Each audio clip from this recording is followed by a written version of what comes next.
हिमाचल, पहाड़ों से घिरा और सफेद बर्फ की मखमल में लिपटा हुआ किसी स्वर्गलोक से कम नहीं लगता।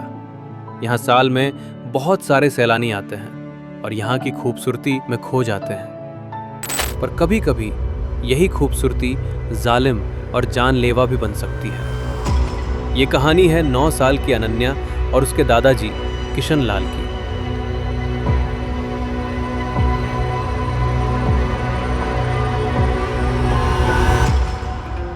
अनन्या अपने परिवार और चचेरे भाइयों के साथ क्रिसमस मनाने अपने दादाजी के घर हिमाचल आई थी, पर लास्ट मिनट उसके मॉम डैड को कुछ काम की वजह से हिमाचल से बाहर जाना पड़ा और उसके चचेरे भाई जो दिल्ली से उसे ज्वाइन कर रहे थे वो तूफान और लैंडस्लाइड के कारण रास्ते में ही फंस जाते हैं।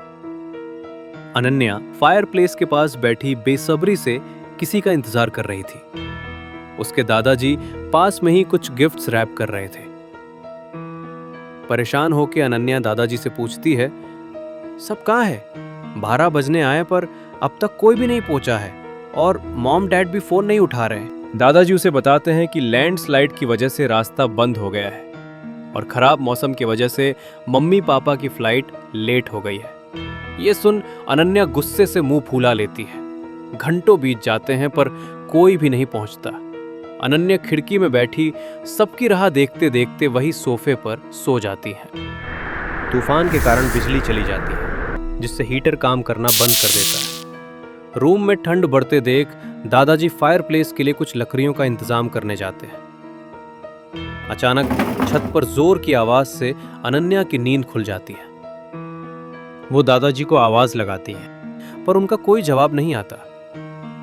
तो अनन्या को लगता है शायद वो छत पर चिमनी की मरम्मत कर रहे हैं। तभी अनन्या का ध्यान घड़ी की तरफ जाता है।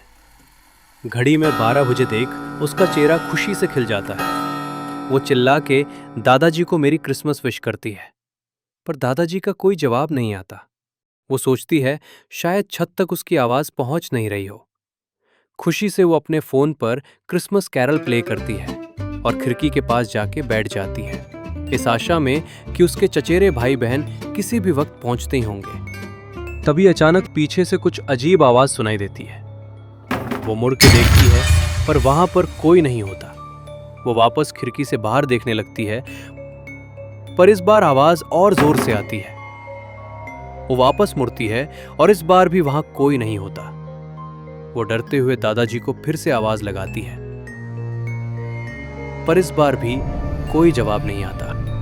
अनन्या नोटिस करती है कि रूम में ठंड बढ़ गई थी और चारों तरफ एक अजीब सा सन्नाटा छा गया था।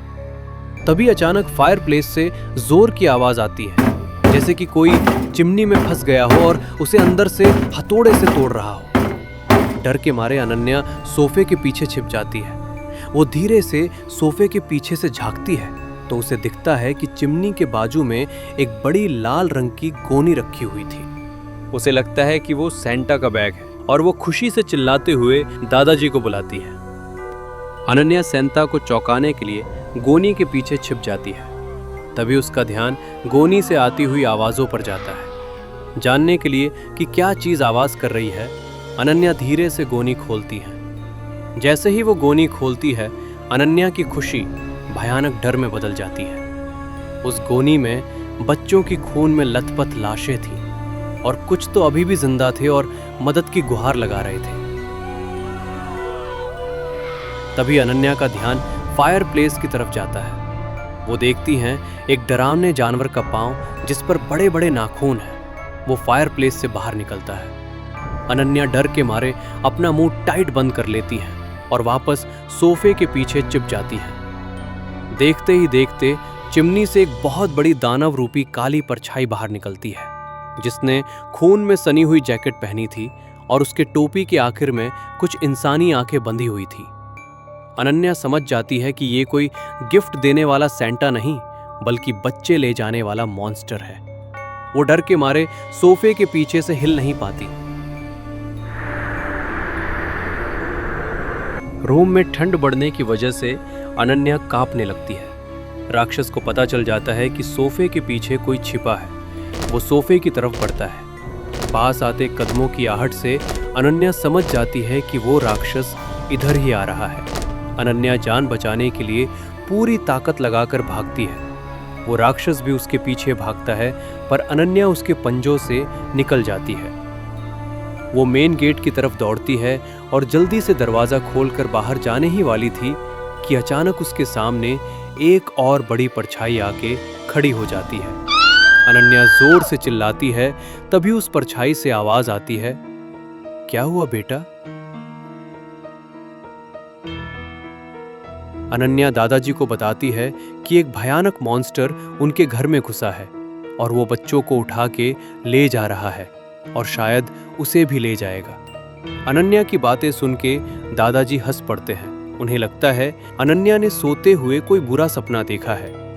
तभी अचानक अंदर से एक जोर की आवाज आती है, जैसे कि कोई घर का सामान उठा के पटक रहा है। दादाजी सतर्क होके एक बड़ी सी लकड़ी अपने हाथ में लेते हैं और अनन्या को उनके पीछे रहने को बोलते हैं। वो धीरे धीरे संभल के आवाज की तरफ बढ़ते हैं। जैसे ही वो उस राक्षस को देखते हैं, उनकी आंखें फटी की फटी रह जाती हैं। डर उन पर भी हावी हो जाता है।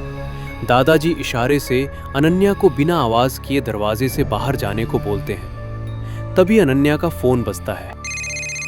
राक्षस उनकी तरफ देख के जोर से गुर्राता है। दादाजी खुद को और अनन्या को बचाने के लिए वो भारी लकड़ी राक्षस की तरफ फेंकते हैं, पर वो उसे एक तिनके की तरह हवा में उड़ा देता है। दादाजी अपनी पैंट के हुक से लकड़ी काटने वाली कुल्हाड़ी निकालते हैं। वो अनन्या को भागने के लिए बोलते हैं और खुद राक्षस को रोकने के लिए उसकी तरफ कुल्हाड़ी लेके दौड़ते हैं, लेकिन राक्षस दादाजी को एक हाथ में पकड़ के उठा लेता है और फिर जोर से सोफे पर पटक देता है, जिससे सोफा टूट जाता है और दादाजी गहरी चोट से बेहोश हो जाते हैं। अनन्या दादाजी को बचाने के लिए उनकी तरफ भागती है।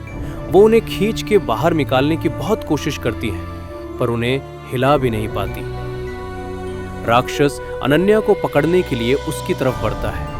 अनन्या जोर जोर से रोते हुए दादाजी को उठने के लिए बोलती है। राक्षस अनन्या को अपने पंजों में दबोचने ही वाला था। तभी खिड़की से आती हुई एक तेज रोशनी राक्षस को चौंका देती है। बाहर से कार के हॉर्न की आवाज आती है। अनन्या खिड़की से बाहर देखती हैं तो उसके मॉम डैड होते हैं। अनन्या चिल्लाते हुए उन्हें अंदर आने से मना करती है। जब अनन्या वापस पलट के देखती है तो वो राक्षस वहां नहीं होता, जैसे कि वो हवा में कहीं गायब हो गया हो।